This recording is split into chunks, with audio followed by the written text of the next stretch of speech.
ওকে। আল্লাহর অশেষ রহমত দয়া এবং ওনার সাহায্য এবং কৃপায় আমরা আজকে 100 জন বন্দী পুরাতন কারাগার থেকে নতুন কারাগারে স্থানান্তর করতে পেরেছি। এই জন্য সমস্ত আইন শৃঙ্খলা বাহিনীর যারা আমাদেরকে সহযোগিতা করছেন, প্রশাসনের সকলকে ধন্যবাদ জানাই। আমার আইজি মহোদয়কে, আমার 3 এডিশনাল আইজি মহোদয়কে, ডিআইজি মহোদয়কে আমি ধন্যবাদ জানাই। তারা সার্বিক সহযোগিতা করেছেন এবং ডিস্ট্রিক্ট ম্যাজিস্ট্রেট স্যারকে অসংখ্য অসংখ্য ধন্যবাদ। এবং ওনার সহায়তায় আমরা একটা সমন্বয় মিটিং করতে পেরেছিলাম, উনি সভাপতিত্ব করছেন। তারপরে আমরা সিদ্ধান্তে আসছিলাম যে এখানে আসামি নিয়ে আসবো। তারই ধারাবাহিকতায় আজকের কাজটা সম্পন্ন হলো, আল্লাহর কাছে কৃতজ্ঞতা স্বীকার করছি।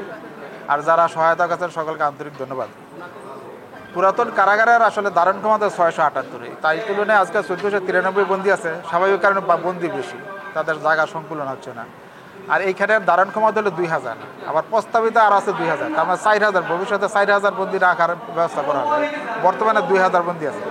আমার ভিতর বাইরে স্থাপন আছে প্রায় 57টি। এর মধ্যে বন্দীদের জন্য থাকার জায়গা আছে 11টা স্থাপন আছে। এখানে বন্দীদের জন্য আধুনিক হাসপাতাল আছে। হাসপাতাল ওই কারাগার আছে, কিন্তু এই কারাগারে এক্সরে বিষয়টা আছে, এসিজি বিষয় আছে, ল্যাব আছে, এগুলো আছে। তারপরে বন্দীরা আপনার খোলামেলা পরিবেশে থাকতে পারবে, জায়গা বেশি। পুরাতন কারাগারটা হলো 5.5 একর, 5.71, আর এটা হলো 30 একর জায়গা। আর ওটার পুরাতন কারাগারের ভিতরে 3.68 একর, আর এটার ভিতরেই প্রায় 15 একর জায়গা। স্বাভাবিক বুঝতে পারতেছেন যে এখানের জায়গার পরিসরটা অনেক বেশি। বন্দীরা একটা স্বাচ্ছন্দ্য বোধ করবে, আলো বাতাস আসবে। আর আর যে সুযোগ সুবিধাগুলো আছে সেগুলো তাদের যে মানে ওই এটা আলাদা আলাদা সময়, যে গোসলখানা আলাদা, আপনার ওয়াশরুমগুলো আলাদা, এটা একটা সুবিধা। আর প্রচুর ফ্যান আছে, প্রত্যেকটা বন্দির মাথার উপরে ফ্যান আছে। আপনার এখন আমরা আরেকটা জিনিস, এই যে ওদের এই হাসপাতালের কথা বললাম, ডিভিশনের একটা ওয়ার্ড আছে। আপনার মহিলাদের জন্য আলাদা ডিভিশন এবং পুরুষদের জন্য আলাদা ডিভিশন। পুরুষ কিশোরীদের জন্য আলাদা, মহিলা কিশোরদের জন্য আলাদা, মহিলাদের জন্য আলাদা চিকিৎসারও আমার এমআই ইউনিট আছে। আর মহিলারা আলাদা চিকিৎসা নেবে, তারপরে ওই পুরুষেরা আলাদা চিকিৎসা নেবে। রান্নার ব্যবস্থা আলাদা আলাদা, মহিলাদের আলাদা রান্নার ব্যবস্থা আছে, কিন্তু অন্য কারাগারে কিন্তু নাই। মহিলা কারাগার কেন্দ্রীয় কাশিমপুর ছাড়া অন্য কারাগার এগুলো নাই। আর এখানে আপনার হাসপাতালে রান্না আলাদা হবে, ডিভিশনের আলাদা রান্না হবে। এক এলাকার বন্দি আরেক এলাকায় যেতে পারবে না, সেগ্রিগেশন দেওয়া আছে সব। আর এখানে আরেকটা বড় হইলো, সবচেয়ে বড় যেটা, এখানে ফাঁসির মঞ্চ আছে একটু মানে এটা চতুর্দিকে দিয়ে ঘেরাও আছে, সুরক্ষিত। এবং অন্যান্য জায়গায় আমাদের ফাঁসির মঞ্চগুলো থাকে উন্মুক্ত, কিন্তু এই কারাগারে আপনার এই ফাঁসির মঞ্চ আপনার একবারে সুন্দর করে একটা চতুর্দিকে ঘেরাও করে এটা তৈরি করা হয়েছে। এটা দেখতে খুবই সুন্দর দেখা যায়।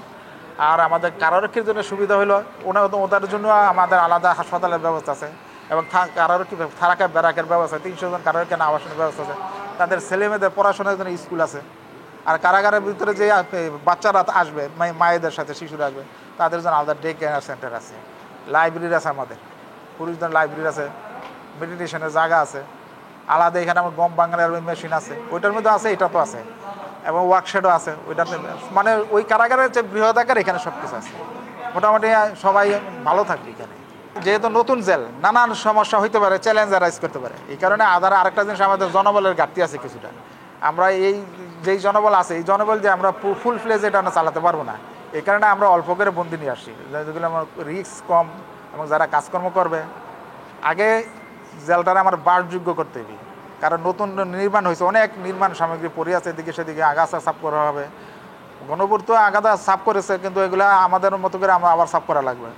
মাটি ফালানোর কাজ বাকি আছে, মাটি ফালাইছি, আর কিছু কিছু বাকি আছে, এগুলো চলবে। আর যে টুকটাক কাজ বাকি আছে, এগুলো আমরা আমাদের মতো করে সিকিউরিটি মেনটেন করে পরে এগুলো ঠিক করবো।